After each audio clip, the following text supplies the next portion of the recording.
Praise the Lord. കർത്താവിൻ്റെ അതിപരിശുദ്ധമായ നാമം ഒരിക്കൽ കൂടി മഹത്വപ്പെടട്ടെ.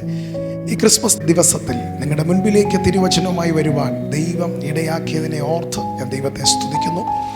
ഇന്ന് നമ്മുടെ ജീവിതത്തിൽ ഒരു അനുഗ്രഹത്തിൻ്റെ ദിവസവും ദൈവിക അനുഗ്രഹങ്ങളുടെയും ദൈവിക നന്മകളുടെയും ഒരു ദിവസമായി തീർക്കട്ടെ എന്ന് ഞാൻ ദൈവനാമത്തിൽ ആശംസിക്കുന്നു. കർത്താവ് നിങ്ങളെല്ലാവരെയും ധാരാളമായിട്ട് അനുഗ്രഹിക്കട്ടെ. വിശുദ്ധ വേദ പുസ്തകത്തിലേക്ക് നമ്മുടെ ശ്രദ്ധയെ തിരിക്കുമ്പോൾ ലൂക്കോസിന്റെ സുവിശേഷം 2-ാം അധ്യായം അതിൻ്റെ 10-ാമത്തെ വാക്യത്തിലേക്കും ചില വാക്യങ്ങൾ കൂടെ വായിക്കുമ്പോൾ അവിടെ ഇങ്ങനെ കാണുന്നു: ദൂതൻ അവരോട്, ഭയപ്പെടേണ്ട, സർവജനത്തിനും ഉണ്ടാവാനുള്ളൊരു മഹാസന്തോഷം ഞാൻ നിങ്ങളോട് സുവിശേഷിക്കുന്നു. കർത്താവായ ക്രിസ്തു എന്ന രക്ഷിതാവ് ഇന്ന് ദാവീദിന്റെ പട്ടണത്തിൽ നിങ്ങൾക്കായി ജനിച്ചിരിക്കുന്നു. നിങ്ങൾക്ക് അടയാളമോ ശീലകൾ ചുറ്റി പശുത്തൊട്ടിയിൽ കിടക്കുന്ന ഒരു ശിശുവിനെ നിങ്ങൾ കാണും എന്ന് പറഞ്ഞു. അവിടെ 13-ാം വാക്യം മുതൽ വായിക്കുമ്പോൾ പെട്ടെന്ന് സ്വർഗീയ സൈന്യത്തിൻ്റെ ഒരു സംഘം ദൂതനോട് ചേർന്ന് ദൈവത്തെ പുകഴ്ത്തി. അത്യുന്നതങ്ങളിൽ ദൈവത്തിന് മഹത്വം, ഭൂമിയിൽ ദൈവപ്രസാദമുള്ള മനുഷ്യർക്ക് സമാധാനം എന്നു പറഞ്ഞു.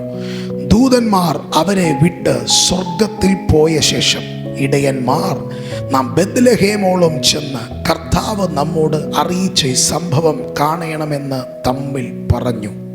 എന്നാൽ 16-ാം വാക്യത്തിലേക്ക് വരുമ്പോൾ അവർ ബന്ധപ്പെട്ടു ചെന്നു മറിയയും യോസഫിനെയും പശുത്തൊട്ടിയിൽ കിടക്കുന്ന ശിശുവിനെയും കണ്ടു. കണ്ട ശേഷം ഈ പൈതലിനെ കുറിച്ച് തങ്ങളോട് പറഞ്ഞ വാക്ക് അറിയിച്ചു. കേട്ടവരെല്ലാവരും ഇടയന്മാർ പറഞ്ഞതിനെക്കുറിച്ച് ആശ്ചര്യപ്പെട്ട് മറിയ ഈ വാർത്ത ഒക്കെയും ഹൃദയത്തിൽ സംഗ്രഹിച്ചു ധ്യാനിച്ചു കൊണ്ടിരുന്നു. തങ്ങളോട് അറിയിച്ചതുപോലെ ഇടയന്മാർ കേട്ടതും കണ്ടതുമായ എല്ലാറ്റിനെയും കുറിച്ച് ദൈവത്തെ മഹത്വപ്പെടുത്തിയും പുകഴ്ത്തിയും കൊണ്ട് മടങ്ങിപ്പോയി. ഈ ഭാഗങ്ങൾ നാം വായിക്കുമ്പോൾ യേശു കർത്താവിൻ്റെ ജനനത്തോടുള്ള ബന്ധത്തിലുള്ള ചില കാര്യങ്ങളത്രേ നാം ഈ ഭാഗത്ത് വായിപ്പാൻ ഇടയാകുന്നത്. എന്നാൽ ഈ സ്ഥാനത്ത് അതിൻ്റെ 10-ാമത്തെ വാക്യത്തിൽ നാം ഇങ്ങനെ കാണുന്നു: ദൂതൻ അവരോട്, ഭയപ്പെടേണ്ട, സർവജനത്തിനും ഉണ്ടാവാനുള്ളൊരു മഹാസന്തോഷം ഞാൻ നിങ്ങളോട് സുവിശേഷിക്കുന്നു. ഈ ക്രിസ്മസ് ദിനത്തിൽ എന്നെ കേൾക്കുന്ന ദൈവ പൈതലേ, എന്താണ് ക്രിസ്മസ്? സർവജനത്തിനും ഉണ്ടായ ഒരു മഹാസന്തോഷമാണ് ക്രിസ്മസ്. എന്താണ് ആ സന്തോഷം? എന്താണ് ഇവിടെ ദൂതൻ ഈ ഇടയന്മാരോട് സുവിശേഷിക്കുന്നത്? അതിൻ്റെ താഴത്തെ വാക്യത്തിൽ 11-ാം വാക്യത്തിൽ ഇങ്ങനെ കാണുന്നു: കർത്താവായ ക്രിസ്തു എന്ന രക്ഷിതാവ് ഇന്ന് ദാവീദിൻ്റെ പട്ടണത്തിൽ നിങ്ങൾക്കായി ജനിച്ചിരിക്കുന്നു.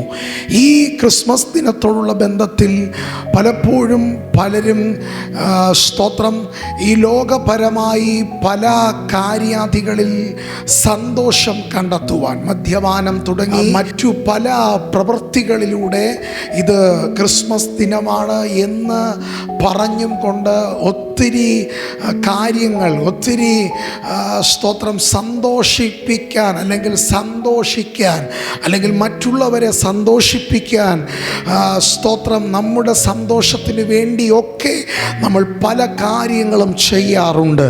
എന്നാൽ എന്താണ് യഥാർത്ഥ സന്തോഷം? ദൂതൻ പറയുന്നു, കർത്താവായ ക്രിസ്തു എന്ന രക്ഷിതാവ് ഇന്ന് ദാവീദിന്റെ പട്ടണത്തിൽ നിങ്ങൾക്കായി ജനിച്ചിരിക്കുന്നു. അതേ ദൈവമക്കളെ, ഈ നാളുകളിൽ കർത്താവായ ക്രിസ്തു 2024 വർഷങ്ങൾക്ക് മുൻപ് ആമേൻ സ്തോത്രം ദാവീദിന്റെ പട്ടണമായ ബെത്ലഹേമിൽ ജനിച്ചതുപോലെ ഇന്ന് ഈ വചനം കേട്ടുകൊണ്ടിരിക്കുമ്പോൾ നിങ്ങളുടെ ഉള്ളത്തിൽ യേശു ജനിച്ചിട്ടില്ലെങ്കിൽ, നിങ്ങളുടെ ഹൃദയത്തിൽ യേശു ജനിച്ചിട്ടില്ലെങ്കിൽ, നിങ്ങളുടെ ജീവിതത്തിൽ യേശു ജനിച്ചിട്ടില്ലെങ്കിൽ, നിങ്ങളുടെ ഭവനത്തിൽ യേശു ജനിച്ചിട്ടില്ലെങ്കിൽ, അതെ, ആ ജനനം, ആ ക്രിസ്തുവിൻ്റെ ജനനം നിങ്ങളുടെ ഹൃദയത്തിൽ സംഭവിക്കണം. അതത്രേ ക്രിസ്മസ്. ഈ മഹാസന്തോഷം നമ്മിലേക്ക് എത്തുവാൻ ഈ ലോകത്തിൽ ഞാനിപ്പോൾ നിങ്ങളോട് പ്രസംഗിക്കുന്നു. ഈ പ്രസംഗിക്കുന്ന ഈ പ്രസംഗം അല്ലെങ്കിൽ ഈ മെസ്സേജ് ഈ ചാനലിലൂടെ നിങ്ങളിലേക്ക് എത്തുന്നത് പോലെ, ആമേൻ, യേശു എന്ന സന്തോഷം ഈ ഭൂലോകത്തിന് 11-ാം വാക്യം സർവജനത്തിനും ഉണ്ടാകുവാനുള്ളൊരു മഹാസന്തോഷം, ആ മഹാസന്തോഷം നമ്മുടെ ഹൃദയത്തിൽ ജനിക്കാൻ, നമ്മുടെ ഉള്ളത്തിൽ വരാൻ, അഥവാ ക്രിസ്തുവിൻ്റെ ജനനം, ആമേൻ, സ്തോത്രം, ദാവീദിൻ്റെ പട്ടണത്തിൽ മാത്രമല്ല, വിശ്വാസത്താൽ നമ്മുടെ ഹൃദയത്തിൽ, നമ്മുടെ കുടുംബത്തിൽ ജനിക്കണം. അതത്രേ നമ്മുടെ ജീവിതത്തിൽ. ആ ജനിക്കുമ്പോഴത്രേ നമ്മുടെ ജീവിതത്തിലൊരു സന്തോഷം ഉണ്ടാകുന്നത്. ആ സന്തോഷം നമ്മുടെ ഉള്ളത്തിൽ ഉണ്ടാകാൻ, ആ സന്തോഷം നമ്മുടെ കുടുംബത്തിൽ ഉണ്ടാകാൻ, അതിനുള്ള ഒരു ചാനൽ അത്രേ സുവിശേഷം. സ്തോത്രം. ആ സുവിശേഷം ദൈവത്തിൻ്റെ ദാസന്മാരിലൂടെ, ദൈവവചനത്തിലൂടെ, ഒത്തിരി സ്തോത്രം മുഖാന്തരങ്ങളിലൂടെയും മാധ്യമങ്ങളിലൂടെയും, സ്തോത്രം, സുവിശേഷം, യേശുവിൻ്റെ സുവിശേഷം, ക്രിസ്തുവേശുവിൻ്റെ സുവിശേഷം നിങ്ങളോട് അറിയിപ്പാൻ, നിങ്ങളുടെ ചെവികളിലൂടെ നിങ്ങൾക്ക് കേൾക്കുവാൻ ദൈവം നിങ്ങൾക്ക് ഒരവസരം, ദൈവം നിങ്ങളോട് സ്തോത്രം മനസ്സാകുന്നു എങ്കിൽ തിരിച്ചറിയ, ഈ സന്തോഷം നിങ്ങളുടെ ഉള്ളിൽ, ഈ യേശു നിങ്ങളുടെ ഉള്ളിൽ ജനിക്കണമെന്ന് പിതാവായ ദൈവം ആഗ്രഹിക്കുന്നു. സ്തോത്രം. ഇവിടെ നാം വായിക്കുന്നത്, സ്തോത്രം, ഈ സുവിശേഷം, ഞാൻ നിങ്ങളോട് സുവിശേഷിക്കുന്നു. എന്താണ് സുവിശേഷിക്കുന്നത്? ഈ ഒരു മഹാസന്തോഷം, സർവജനത്തിനും ഉണ്ടാകുവാനുള്ള മഹാസന്തോഷം ഞാൻ സുവിശേഷിക്കുന്നു. എന്താണ് സുവിശേഷം? എന്താണ് സുവിശേഷത്തിൻ്റെ കാതൽ? എന്താണ് സുവിശേഷത്തിൻ്റെ മർമ്മം? കർത്താവായ ക്രിസ്തു ജനിക്കുന്നതത്രേ സുവിശേഷത്തിൻ്റെ കാതൽ. അതേ, സ്തോത്രം. എന്താണ് ക്രിസ്മസ്? യേശു ജനിക്കുന്നതാണ് ക്രിസ്മസ് എങ്കിൽ, സ്തോത്രം, ആ ജനനം 2000 വർഷങ്ങൾക്ക് മുൻപേ ദാവീദിൻ്റെ പട്ടണമാകുന്ന ബെത്ലഹേമിൽ മാത്രമല്ല, നമ്മുടെയൊക്കെ വീടുകളിലോ ഏതെങ്കിലുമൊക്കെ ജംഗ്ഷനുകളിലോ ഏതെങ്കിലുമൊക്കെ ചർച്ചസിൻ്റെ മുൻപിലോ സ്തോത്രം ഒരു പുൽക്കുട്ടിൽ ഉണ്ടാക്കി അതിനകത്ത് ഉണ്ണിയേശുവിൻ്റെ പ്രതിമ വയ്ക്കുന്നതല്ല ക്രിസ്മസ്. ഹല്ലേലൂയ. സ്തോത്രം. മദ്യപാനത്തിൽ സന്തോഷം കണ്ടെത്തുന്നതല്ല ക്രിസ്മസ്. ഈ ലോകത്തിലെ പല കാര്യാദികളിൽ സ്തോത്രം നല്ല ഒരു ഭക്ഷണം കഴിക്കുന്നതിലൂടെ, നല്ല ആഹാരം കഴിക്കുന്നതിലൂടെ, മദ്യപിക്കുന്നതിലൂടെ, ഈ ലോകത്തിലെ പല കാര്യങ്ങളിൽ ഇടപെട്ട് സന്തോഷം കണ്ടെത്തുന്നതിലൂടെ ഉണ്ടാകുന്ന ഒന്നല്ല ക്രിസ്മസ്. എന്താണ് ക്രിസ്മസ്? ആമേൻ. സുവിശേഷം എന്ന ചാനലിലൂടെ ക്രിസ്തുവേശു ദാവീദിൻ്റെ പട്ടണമായ ബെത്ലഹേമിൽ ജഡത്തിൽ ജനിച്ചതുപോലെ വിശ്വാസത്താൽ ഞാൻ ആവർത്തിക്കുന്നു, വിശ്വാസത്താൽ നിന്റെ ഹൃദയം കൊണ്ട് നീ വിശ്വസിച്ചുകൊണ്ട്, നിന്റെ വായ് കൊണ്ട് നീ ഏറ്റു പറഞ്ഞുകൊണ്ട്, നിന്റെ ഉള്ളത്തിൽ യേശു ജനിക്കുന്നത് അത്രേ യഥാർത്ഥ ക്രിസ്മസ്. അല്പം മുൻപ് ഞാൻ പറഞ്ഞതുപോലെ ഈ ലോകത്തിലെ പല കാര്യങ്ങളിലൂടെ നമ്മൾ ഏതൊക്കെ സന്തോഷം കണ്ടെത്തിയാലും, മദ്യപാനത്തിലൂടെ സന്തോഷം കണ്ടെത്തിയാൽ, ഭക്ഷണങ്ങളിലൂടെ നമ്മൾ സന്തോഷം കണ്ടെത്തിയാൽ, ഈ ലോകത്തിലെ പല പ്രവൃത്തികളിലൂടെ ഈ ക്രിസ്മസ് ദിനത്തിൽ നമ്മൾ സന്തോഷം കണ്ടെത്തിയാൽ, അതെല്ലാം ചില മിനിറ്റുകളോ ചില മണിക്കൂറുകളിലോ ഈ ദിവസത്തിലോ മാത്രം അത് ഒതുങ്ങിത്തീരുമ്പോൾ, ഈ 2024 ഈ ഡിസംബർ മാസത്തിലെ ക്രിസ്മസ് ദിനത്തിൽ നിങ്ങളുടെ ഉള്ളത്തിൽ ക്രിസ്തു ജനിക്കുന്നു എങ്കിൽ, ഒരു മണിക്കൂറോ ചില മണിക്കൂറുകളിലോ ഈ 25-ാം തീയതി എന്ന ക്രിസ്മസ് ദിനത്തിൽ മാത്രം ഒതുങ്ങിത്തീരുന്നതോ ആയിട്ടുള്ളതല്ല. സ്തോത്രം. ലോകാവസാനത്തോളം അല്ല, നിന്റെ മൂക്കിലെ ശ്വാസം നിലയ്ക്കുന്നത് വരെ ഈ സന്തോഷം നിലനിൽക്കുവാൻ ഇടയാകും. നിന്റെ കുടുംബത്തിൽ ഈ സന്തോഷം നിലനിൽക്കുവാൻ ഇടയാകും. നിന്റെ തലമുറകളിൽ ഈ സന്തോഷം നിലനിൽക്കുവാൻ ഇടയാകും. അതെ, ഈ ക്രിസ്മസ് ദിനത്തിൽ നിങ്ങൾക്ക് നൽകാനുള്ള സ്തോത്രം സുവിശേഷ സന്ദേശം ഇതത്രേ: ക്രിസ്തു നിങ്ങളുടെ ഉള്ളത്തിൽ ജനിക്കട്ടെ.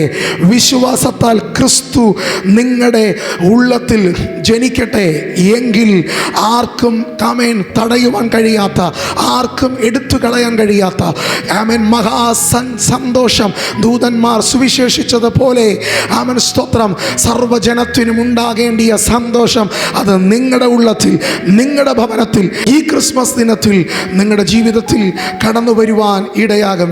കർത്താവായ യേശു ഉയർത്തെഴുന്നേറ്റ ശേഷം ശിഷ്യന്മാരുടെ കൂടെ ആയിരിക്കുമ്പോൾ ഇപ്രകാരം വിളിച്ചു പറഞ്ഞു. ലൂക്കോസിന്റെ സുവിശേഷം 24-ാം അധ്യായം അതിൻ്റെ 44 മുതലുള്ള വാക്യങ്ങൾ വായിച്ചു വരുമ്പോൾ ഇങ്ങനെ കർത്താവ് പറയുന്നു, പിന്നെ അവൻ അവരോട് ഇതാകുന്നു, നിങ്ങളോട് കൂടെ ഇരിക്കുമ്പോൾ ഞാൻ പറഞ്ഞ വാക്ക്. എപ്പോൾ? കഴിഞ്ഞ 3.5 കൊല്ലം തൻ്റെ ശിഷ്യന്മാരുടെ കൂടെ ഇരുന്നപ്പോൾ കർത്താവ് പറഞ്ഞ വാക്കത്ര ഇവിടെ പറയുന്നത്. മോശയുടെ ന്യായപ്രമാണത്തിലും പ്രവാചക പുസ്തകങ്ങളിലും സങ്കീർത്തനങ്ങളിലും എന്നെക്കുറിച്ച് എഴുതിയിരിക്കുന്നത് ഒക്കെയും നിവർത്തിയാകണം എന്നുള്ളത് തന്നെ എന്ന് പറഞ്ഞു. തിരുവെഴുത്തുകളെ തിരിച്ചറിയേണ്ടതിന് അവരുടെ ബുദ്ധിയെ തുറന്നു. ഇന്ന് ഈ ദിവസം, ഈ സ്തോത്രം ക്രിസ്മസ് ദിനത്തിൻ്റെ ഈ ആരംഭ മണിക്കൂറുകളിലും ദൈവത്തിൻ്റെ കൃപയാൽ ഒരു ദൈവദാസൻ എന്ന നിലയിൽ ആ സ്ഥാനത്ത് നിന്നുകൊണ്ട് ഞാനും ആഗ്രഹിക്കുന്നത് ഇതത്രേ. ഈ ലോകത്തിലുള്ളവർ അല്ലെങ്കിൽ ലോകപ്രകാരമുള്ള സന്തോഷങ്ങളിലും മറ്റു കാര്യാദികളിലും തിരിയുന്നതിന് മുൻപേ ഞാൻ ആഗ്രഹിക്കുന്നു ദൈവത്തിൻ്റെ വചനം, തിരുവെഴുത്തുകളെ അറിയേണ്ടതിന് യഥാർത്ഥ സത്യം അറിയേണ്ടതിന് നിന്റെ ഹൃദയം തുറക്കണമെന്ന്, നിന്റെ ബുദ്ധി തുറക്കണമെന്ന് ഇന്ന് ഈ പകൽ ഞാൻ ആഗ്രഹിക്കുന്നു.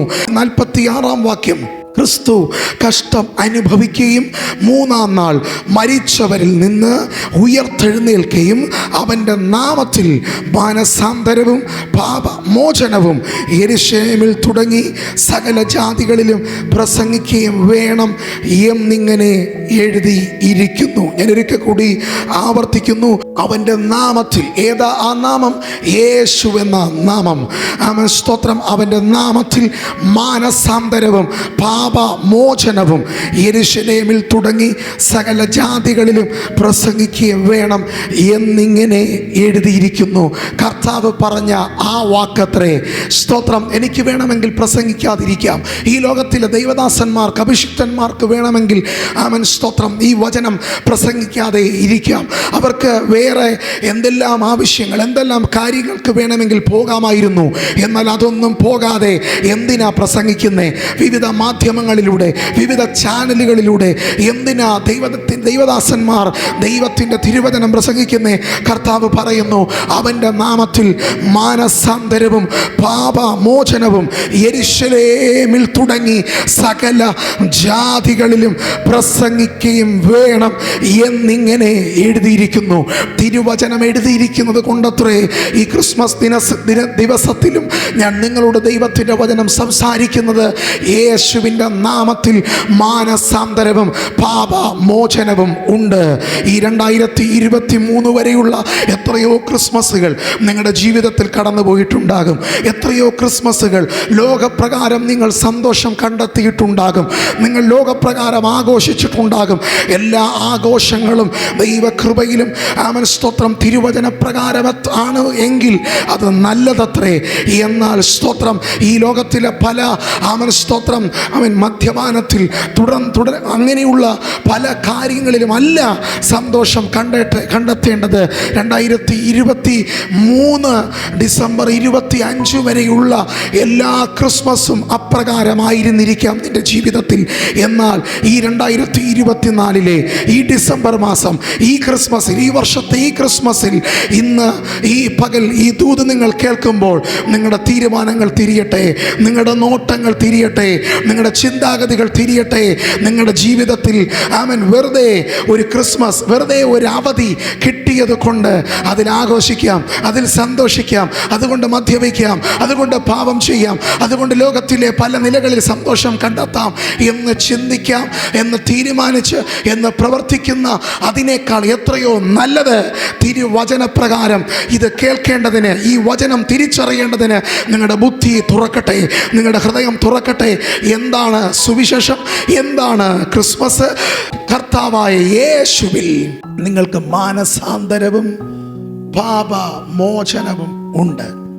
ഈ മാനസാന്തരം, ഈ പാപമോചനം യേശുവിൻ്റെ നാമത്തിൽ നിങ്ങളുടെ ജീവിതത്തിൽ ഉണ്ടാകുമ്പോൾ നിങ്ങളുടെ ഉള്ളത്തിൽ ഈ ലോകത്തിലെ ഒരു മദ്യപാനത്തിനും ഈ ലോകത്തിലെ ഒരു പ്രവൃത്തികൾക്കും സന്തോഷം കണ്ടെത്താൻ ഇന്ന് നീ ചെയ്തുകൊണ്ടിരിക്കുന്ന ഏതൊരു കാര്യത്തിലൂടെയും നിങ്ങൾക്ക് സന്തോഷം ലഭിക്കത്തില്ല. നിങ്ങളുടെ ജീവിതത്തിലെ സന്തോഷത്തെ, നിങ്ങളുടെ ജീവിതത്തിലെ സമാധാനത്തെ കാർന്ന് തിന്നുകൊണ്ടിരിക്കുന്ന ഒന്നത്രേ പാപം. ആ പാപത്തെ ഈ 2024 ഈ ക്രിസ്മസ് ദിനത്തിൽ നിങ്ങളുടെ പാപത്തിൽ നിന്ന് മാനസാന്തരപ്പെട്ട് നിങ്ങൾ ചോദിക്കാം, എങ്ങനെയാണ് ഞാൻ മാനസാന്തരപ്പെടുന്നത്? അതിനുള്ള ഏക വഴിയാണ് യേശുവിൽ നിങ്ങൾക്ക് മാനസാന്തരവും പാപമോചനവും ഉണ്ട്. ഈ വചനം കേട്ടുകൊണ്ടിരിക്കുമ്പോൾ തന്നെ നിങ്ങൾ ഹൃദയം കൊണ്ട് വായ് കൊണ്ട് കർത്താവായ യേശുവിനെ ഞാൻ എൻ്റെ രക്ഷിതാവായി സ്വീകരിക്കുന്നു. അതേ ദൈവമക്കളെ, നിങ്ങളുടെ ഉള്ളത്തിൽ 2000 വർഷങ്ങൾക്ക് മുൻപ് ദാവീദിൻ്റെ പട്ടണമാകുന്ന ബെത്ലഹേമിൽ യേശു ജനിച്ചതുപോലെ ഇന്ന് ഈ പകൽ വിശ്വാസത്താൽ നിങ്ങളുടെ ഹൃദയത്തിൽ, നിങ്ങളുടെ ഹൃദയമാകുന്ന ബെത്ലഹേമിൽ, നിങ്ങളുടെ വീടാകുന്ന ബെത്ലഹേമിൽ യേശു ഇന്ന് ജനിക്കുമാറാകട്ടെ. Happy Christmas. ആമേൻ. God bless you. ദൈവം നിങ്ങളെ ധാരാളമായി അനുഗ്രഹിക്കുമാറാകട്ടെ. ആമേൻ. ആമേൻ.